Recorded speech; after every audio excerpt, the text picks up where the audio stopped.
একটা ছেলে আর একটা মেয়ের ভালোবাসার মধ্যে পার্থক্য কি জানেন? একটা মেয়ে একটা ছেলেকে পাগলের মতো ততক্ষণ পর্যন্ত ভালোবাসে যতক্ষণ পর্যন্ত না সেই মেয়েটা ওই ছেলেটার থেকে ভালো কাউকে পায়। আর একটা ছেলে যখন একটা মেয়েকে ভালোবাসে, তাকে যদি পৃথিবীর সব থেকে সুন্দর মেয়েটাকেও এনে দেওয়া হয়, তবু ওই ছেলেটা তার সেই ভালোবাসার মানুষটাকেই চয়েস করবে। এটাই হচ্ছে একটা ছেলে আর একটা মেয়ের ভালোবাসার মধ্যে পার্থক্য। কারণ ছেলেরা কোনো সময় বেটার অপশন খোঁজে না, ছেলেরা সবসময় তার শান্তির জায়গাটা খোঁজে।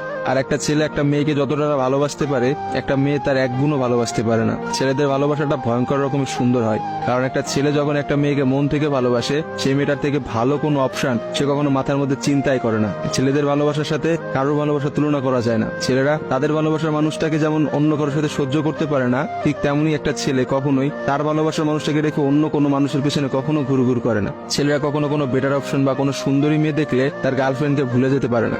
একটা ছেলের ভালোবাসা আপনি কখনোই একটা মেয়ের ভালোবাসার সাথে তুলনা করতে পারবেন না, কারণ মেয়েদের ভালোবাসাটা তো তুচ্ছ। তারা একটু ভালো অপশন পাইলে, তারা একটু ভালো কাউকে পাইলে, বাইরে যেখানে দেখবে যে টাকা পয়সা আছে এমন কোনো জায়গা পেলে মেয়েরা সেখানেই ছুটে। তারা তাদের ভালোবাসার সম্পর্কটাকে ভুলে যেতে কোনো সময়ই নেয় না। একটা মেয়ে যত সহজে একটা ভালোবাসার সম্পর্ক ভুলে যায়, একটা ছেলে কিন্তু অত সহজে তার ভালোবাসার সম্পর্কটাকে ভুলতে পারে না। আপনি একটা জিনিস খেয়াল করে দেখেন তো, রাস্তার মোড়ে মোড়ে কতগুলা পাগল ঘুরে বেড়ায়। যে পাগলগুলোর মধ্যে ছেলেরা বেশি না মেয়েরা বেশি?